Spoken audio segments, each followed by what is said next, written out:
A música aconteceu na minha vida antes mesmo de eu saber o que era ser uma pessoa, assim, acredito eu, um ser humano de bem, trabalhar, ser um homem. Antes de tudo isso já existia a música na minha vida. Eu nasci lá cristão, meu pai é pastor de assembleia, olha pra você ver que doido. Eu imaginei mesmo, Moisés, É aí o nome, tem coisa. Exatamente. Então eu fui criado em igreja sempre via muito pessoal tocando e assim como centenas de milhares, sei lá, de outros músicos que existem no mundo, eu fui influenciado e aprendi a tocar bateria na igreja. E a partir disso eu fui vendo que eu gostava muito daquilo. Com 7 anos de idade eu comecei a fazer barulho. Com 12 anos de idade eu me mudei para Campos do Jordão e lá eu comecei a tocar numa orquestra da prefeitura.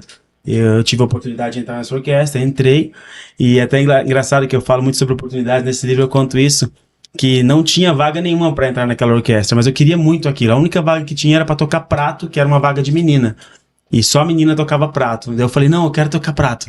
Daí o maestro falou, mas tem certeza? Eu coloco só a menina pra tocar prato. Eu falei, não, eu quero entrar. Tá tudo ok. Entrei tocando prato e nem liguei. E aos poucos eu fui subindo, aí virei caixa principal, e depois eles compraram uma bateria, eu comecei a tocar bateria com os instrumentos de sopro, né?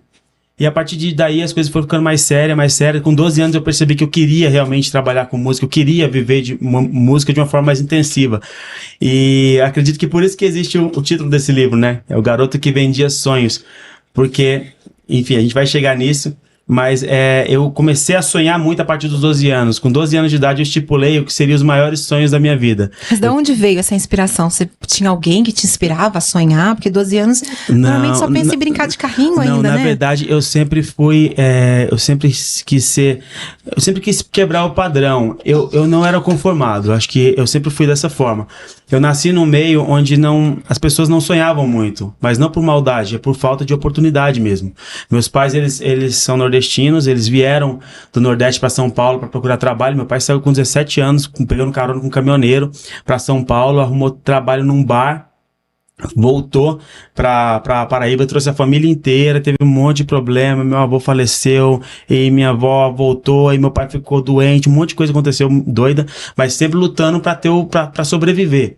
E minha mãe era descendente direta de africanos escravizados. Como eu sempre falo, porque ninguém nasce escravo, né? A pessoa é feita escrava. Sim. Então, ela era descendente direta. Os bisavós dela vieram da África, trabalharam, vieram para Lagoa Grande, na Paraíba, trabalharam como escravos por anos, até terem condições de terem a liberdade, comprarem a liberdade, enfim, e começar a família. Então, assim, era um ambiente onde as pessoas não sonhavam muito. Então, eu sempre pensava assim, pô, cara, eu não posso querer mais, por que eu tenho que ser sempre coadjuvante, sabe? Isso me incomodava. Eu sonhava muito, eu sempre fui muito sonhador e queria muita coisa. Eu falava pra minha mãe infelizmente faleceu ano passado. Esse livro eu fiz, inclusive, eu coloquei uma dedicatória pra ela, porque ela é minha maior alimentadora de sonhos. Desde pequena ela sempre me motivava muito. E eu sempre falava pra ela assim, mãe, eu quero ser diferente, eu quero fazer diferença, eu quero fazer isso. E ela sempre me motivava muito, independente da doideira que eu estivesse falando pra ela, que teve fases bem loucas da minha vida, ela falava, não, tem que fazer sim, tem que fazer bem feito. Mesmo que fosse uma coisa que ela via que não, ela não jogava água nos seus sonhos. Exatamente. Tem uma frase que eu uso pra descrever isso, né? Que eu acredito que na cabeça dela sempre teve aquela informação assim, aquela frase, né? Pô, se ele tá feliz, deixa o garoto sonhar. Se ele tá feliz, tá tudo bem. Que legal. Entendeu? Era mais ou menos isso que eu imaginava que ela pensava. Então ela sempre me incentivou muito a seguir aquilo que eu acreditava. Ela foi assim, no meio de uma vida meio... de uma convivência meio caótica, por não ter tido ninguém na família que tinha conseguido buscar, alcançar os sonhos. Minha mãe foi a única que dava um lampejo. E você compartilhava com ela os seus sonhos? Pra caramba.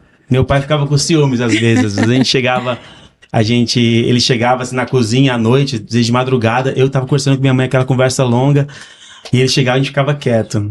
Daí ele ficava com raiva. O que vocês estão falando aí que eu não posso saber? O que é isso? Mas não é, que na verdade eu tinha uma abertura muito maior com ela. E ela sempre incentivava muito, mas era tipo meio que a única pessoa que conseguia enxergar além da realidade, sabe? Visionária. Exatamente. Porque o resto das pessoas, acredito que já estavam meio acomodadas numa vida onde você não tinha muita possibilidade de sonhar. Isso me incomodava bastante. E eu fui o primeiro a formar na faculdade da minha família. Entendeu? Até então, pelo menos as pessoas mais próximas, a gente não sabia de ninguém que tinha formado em uma faculdade. Eu fui o primeiro a conseguir formar uma faculdade. Então, foi muito... Sempre fui esse cara que queria quebrar esse padrão, que queria... eu era ciente que eu não tinha muito talento. Olha pra você ver, na minha cabeça não tinha talento nenhum. E isso era muito bom, porque quando você se apoia no seu talento, você desiste fácil. A primeira barreira que tem, primeira, segunda, terceira, você já não consegue mais seguir adiante. Mas eu, muito pelo contrário, eu pensava assim, pô, não tenho talento nenhum, então eu vou ter que me esforçar. Se não for pelo esforço, eu não vou conseguir. Então é mais ou menos isso. Então